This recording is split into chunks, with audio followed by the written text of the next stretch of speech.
les systèmes éducatifs sont organisés de manière très différente d'un pays à l'autre. En Belgique francophone, 3 éléments de structure très différenciateurs caractérisent notre système éducatif. D'abord, il y a la possibilité d'option de filiarisation précoce. Dès 12 ou 14 ans, l'élève va être orienté vers un enseignement différent, qu'il soit général, technique ou professionnel. En Finlande, par exemple, la première orientation n'a lieu qu'à l'âge de 16 ans. Ensuite, on se caractérise par de différences importantes entre écoles en termes de performance. L'école fréquentée a un impact important sur les résultats des élèves. Dans d'autres pays, comme en Espagne par exemple, fréquenter telle école plutôt que telle autre sera beaucoup moins préjudiciable ou favorable par rapport aux performances des élèves. Et enfin, nous nous caractérisons par un taux de retard scolaire énorme. À 15 ans, dans notre système éducatif, près d'un élève sur 2 a déjà connu leur doublement. Dans les pays voisins qui pratiquent beaucoup leur doublement, comme le Luxembourg, la France, les Pays-Bas, la communauté flamande, on est à entre 25 et 35%. Mais aucun pays n'atteint comme nous le seuil de 1 élève sur 2 à 15 ans. Bien, ces caractéristiques structurelles lourdes vont avoir des conséquences non seulement sur l'ensemble du système, sur sa qualité, son efficacité, mais aussi sur les parcours individuels des élèves. Par exemple, leur doublement ne va pas du tout permettre aux élèves de repartir d'un bon pied, contrairement à l'idée reçue. Et en termes de parcours scolaire, ils vont plus souvent être sujets au décrochage.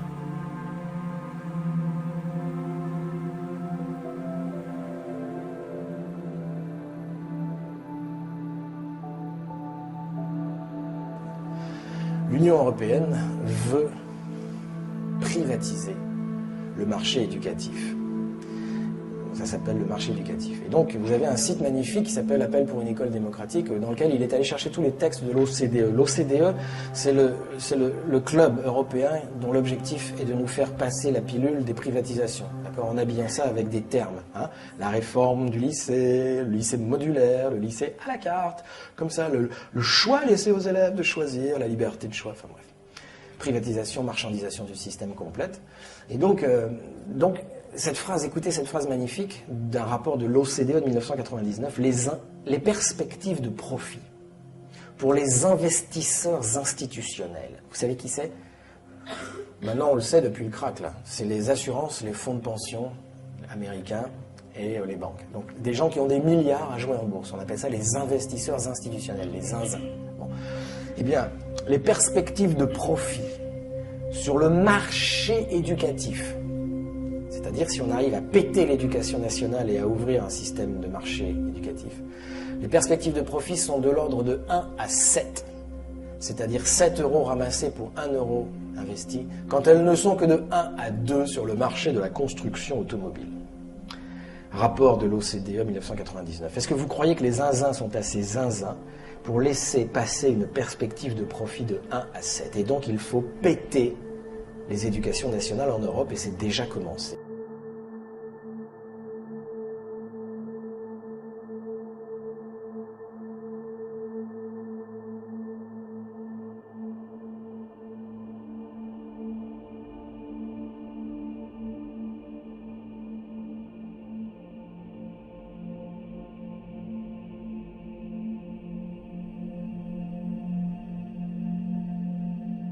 À mon époque encore, excusez-moi, l'école était un ascenseur social. Aujourd'hui, les élèves n'y croient plus.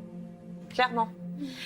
On peut se mettre de temps en temps à la place de l'élève et se dire que ils sont déjà noyés dans un contexte socio-économique hyper compliqué, avec des problèmes familiaux, mais des choses que nous-mêmes, nous ne supporterions pas. Ils ont horreur de l'injustice. Et je suis désolée, mais je vais le dire franchement, ils sont dans ce sentiment d'injustice, et moi je le pense. Je pense qu'effectivement, qu'il y a une école à 2 vitesses.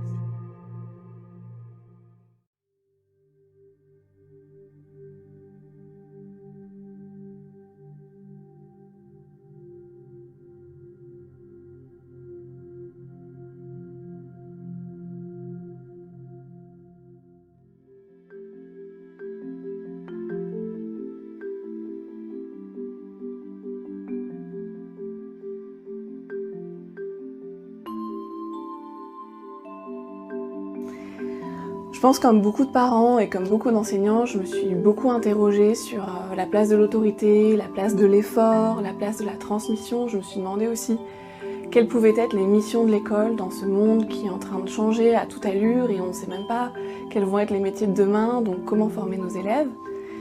Et ce sont toutes ces questions-là qui m'ont amenée à partir, voir ailleurs en vrai ce qui se passait. Et je suis partie en septembre 2017 pendant 10 mois et j'ai traversé 18 pays de l'Inde au Japon, en passant par la Nouvelle-Zélande, la Scandinavie. J'ai visité plus de 50 écoles, j'ai rencontré des chercheurs, des enseignants évidemment, beaucoup, et des entrepreneurs dans le monde de l'éducation. Et pendant ces 10 mois, j'ai lu, vécu, parlé éducation. Et comme j'étais ouverte à la contradiction, j'ai parfois été un peu contredite. Et je me souviens notamment d'une école Montessori au Japon qui m'a fait soudainement réaliser que le travail pouvait être synonyme de plaisir quand j'ai vu la mine radieuse d'une élève qui arrivait à déchiffrer son premier mot. Et à l'inverse, quand je suis partie aux États-Unis, je suis allée dans une école qui était fondée sur le jeu, où les règles étaient un petit peu floues. Et là, je me suis rendu compte que finalement, le cadre était nécessaire parfois pour donner plus de liberté aux élèves et pour les rendre plus sereins. J'ai découvert en Scandinavie des écoles où il n'existe absolument pas de punition. Et en Inde, une école où on fait confiance aux élèves pour qu'ils changent la société. Et j'ai vu que ça faisait des merveilles.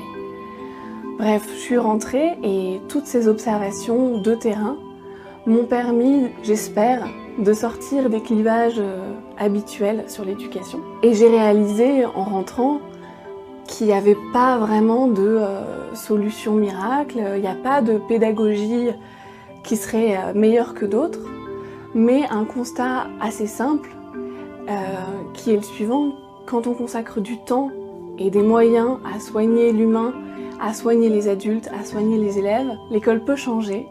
Et l'école peut redevenir optimiste et humaine, comme elle a cessé de l'être pour certains. Donc ce que je veux vous dire aujourd'hui, c'est qu'on peut encore avoir de l'espoir dans cette école publique, à laquelle je crois énormément, si réellement on lui donne des moyens et on retrouve la confiance dans nos élèves, on leur donne plus de choix, plus de responsabilités, et on donne plus de choix, plus de responsabilités aux adultes qui les entourent, puisque ce sont eux qui les connaissent le mieux. Et c'est que comme ça qu'on va pouvoir réussir à redonner un peu de beauté à cette école. Puisqu'aujourd'hui on parle d'éducation, quelle est la différence entre l'instruction et l'éducation? L'instruction relève surtout de la transmission et donc c'est le pôle enseignement qui est dominant dans l'instruction. Tandis que l'éducation vient d'un terme latin qui signifie à la fois nourrir, et là on pourrait penser à la transmission, mais aussi élever, donc sortir d'eux, aller vers l'excellence.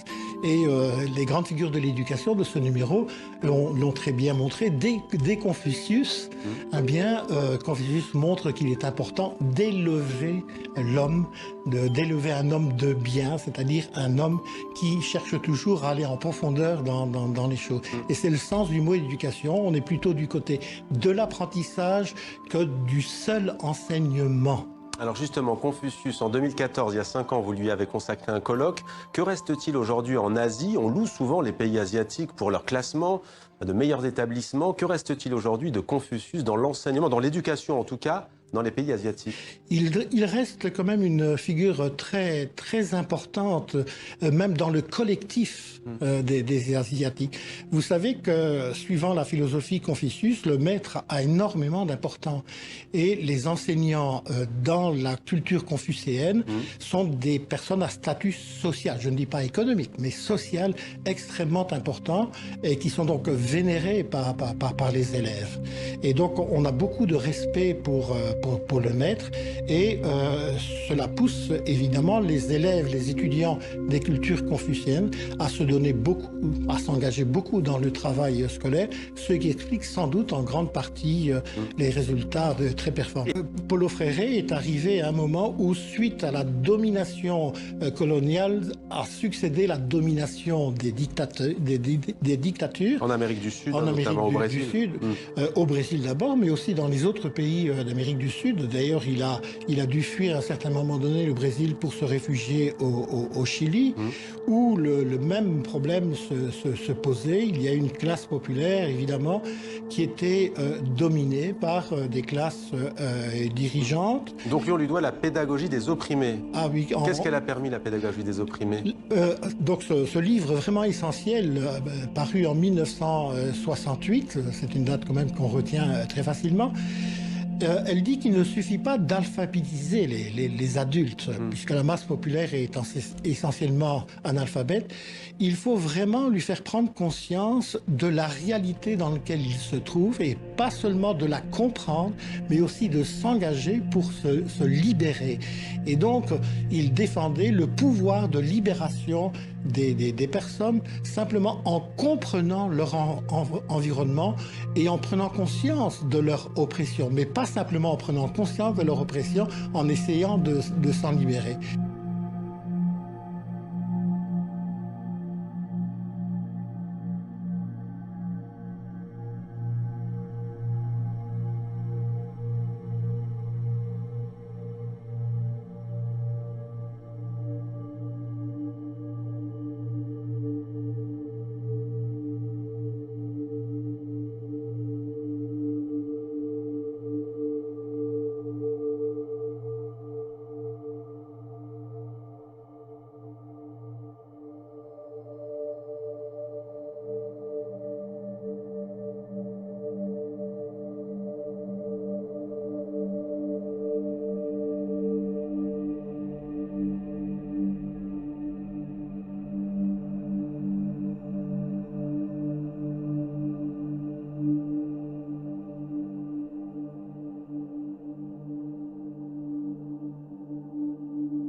Ah, la Finlande, ce fameux pays dont l'éducation est devenue célèbre suite aux résultats des enquêtes PISA. Vous savez, cette étude avec des centaines de milliers de jeunes de 15 ans dans plus de 40 pays? La Finlande s'était classée bonne première en 2006, et depuis le pays a gardé cette réputation badass en éducation. Mais elle a quoi de spécial l'éducation de ce pays? Déjà, les formations des profs sont très poussées et les enseignants participent souvent à une recherche de terrain, c'est-à-dire qu'ils testent des façons d'enseigner adaptées à leur réalité concrète et qui partagent leurs observations. Par exemple, ils peuvent faire du co-enseignement, c'est-à-dire être deux enseignants dans la classe, et ça fait qu'ils peuvent mieux s'organiser et être plus dispo pour les élèves qui en ont besoin. Ensuite, la confiance envers les enseignants s'est construite avec le temps et c'est super important pour que leur système fonctionne. Les profs ont une grosse liberté pédagogique dans leur classe et apparemment ça marche bien. Pourtant, tout le monde suit le même programme, même les rares écoles privées. On est là pour participer à un nouvel événement, un atelier international autour de l'innovation en éducation. C'est la première édition de cet événement et l'objectif c'est d'identifier des tendances mondiales, des défis internationaux pour lesquels l'éducation a un rôle à jouer. Concrètement, on voit des changements se dessiner dans la société. L'idée de l'atelier, c'était de réfléchir ensemble à la place de l'éducation pour accompagner ces changements. Réfléchir à partir d'une tendance comme le développement de l'intelligence artificielle et penser aux implications sur l'éducation. Le fait d'avoir des participants de divers pays, c'est franchement classe. Ça permet de s'appuyer sur des expériences différentes et de croiser les points de vue. L'événement a été organisé notamment par Elina à l'université de Oulu. Est-ce que vous vous êtes déjà demandé à quoi peut ressembler une université en Finlande ? Allez, voilà un petit aperçu.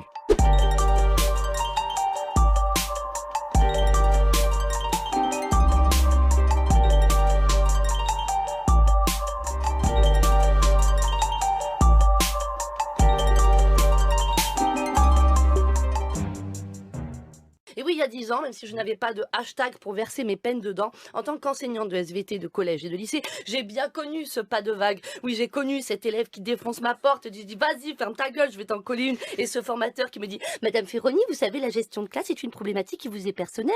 Et puis cette copine Mathilde, dont l'élève vient avec un flingue au collège Jean Moulin, je crois, et à qui le chef d'établissement explique qu'il ne faut pas ébruiter l'affaire afin que le rectorat n'ait pas à la prendre ou à l'assumer. Oui, c'était il y a 10 ans, et sous le couvercle déjà, pas de vague, dessous, ça boue, ça pue le cramer, mais au lieu de baisser le feu, faisons tout pour que le couvercle ne cède pas. Aussi, quand j'ai claqué la porte de cet asile de psychopathes, et claqué 2 fois, puisqu'à l'éducation nationale, il faut écrire 2 lettres de démission pour dire que tu sais que tu quittes la sécurité de l'emploi, parce que oui, prof, on continue de dire que c'est la sécurité de l'emploi. Et ben, j'avais commencé ma lettre par cette phrase. Je profite de ce dernier courrier pour vous faire part de mon désarroi et de mon inquiétude à l'égard de la situation actuelle et à venir de l'éducation nationale. Et je l'avais terminé par je tiens à souhaiter par cette lettre bon courage à ceux qui restent dans l'éducation nationale, de gré mal gré, à l'ensemble de ce personnel pédagogique administratif qui, coincé entre une gestion à l'économie et des difficultés croissantes sur le terrain, se voit bien souvent faire un métier très différent de celui pour lequel il s'était engagé. C'était donc il y a 10 ans, et quand je vois ce qui se passe sur la toile ou dans la vie, je me dis mais bon sang, comment se fait-il que nos écoles, collèges, lycées, comme les hôpitaux, commissariats et tribunaux, traînent d'année en année les mêmes symptômes, mêmes douleurs, bleus, blessures. Je me dis mais oui, mais c'est quoi cette maladie qui, n'étant pas incurable, traîne comme ça sur des dizaines d'années? Et c'est en entendant Monsieur Blanquer en tant que ministre dire depuis que j'ai pris mes fonctions, j'ai indiqué à l'institution qu'elle ne devait pas être dans la logique du pas de vague, et en apprenant dans le même temps que quand lui était recteur de Créteil face à des faits de gravité similaire d'un collège de Villejuif, il n'avait rien fait, rien dit, que je me suis rappelé quelle est cette maladie. Oui, c'est la façade et le déni. La façade et le déni est la grande maladie bipolaire psychotique qui frappe très souvent la fonction publique et qui se résume à une phrase très simple mais très bête qui est dans la hiérarchie, un bon chef est un chef qui n'a pas de problème. Alors vous me direz, bah oui, Nicole, pourquoi? Et alors? Eh ben non, pas du tout, parce qu'un bon chef, s'il est bon, ça devrait être un chef qui a des problèmes, mais qui les voit et les règle. Mais parce qu'on a instauré ce pas de problème, donc c'est un bon chef, on se retrouve avec des chefs, cadres, directeurs de milieu hospitalier, commissaires ou préfets, chefs d'établissement, recteurs et maintenant ministres, qui ont bien compris que pour progresser, être promu, primé, il valait mieux utiliser le chute et gros couvercle à tous les étages, voire sanctionner ce qui ferait remonter la vase. Et ainsi, d'année en année, quand l'école est malade et que le docteur lui dit Madame l'école, je vous ai entendu tousser sur les réseaux sociaux, je voudrais vous ausculter, tirer la langue, le recteur dit ah non, elle peut pas, en fait elle a pas de bouche. Et le docteur dit mais attendez, arrêtez monsieur le recteur, je l'ai entendu tousser. Oui non, bah ça devait être le bruit de son pouls. Mais bah dans ce cas-là, je vais écouter son pouls monsieur le recteur. Oh pas la peine, je le connais par cœur, ça fait poum poum poum poum, bref elle va très bien. Mais dans ce cas-là, monsieur le recteur, pourquoi vous êtes venu? Bah pour vous confirmer que comme elle va très bien, je suis un bon chef. Et du coup, l'école, comme l'hôpital, commissariat et tribunal, repart malade avec les profs et les élèves dedans, tenus par des gens qui au lieu de soigner ces maladies les ignorent et elles se demandent et pleurent mais quand recratons enfin pour moi ce silence, ce virus silence et apparence contre le bon remède de l'action?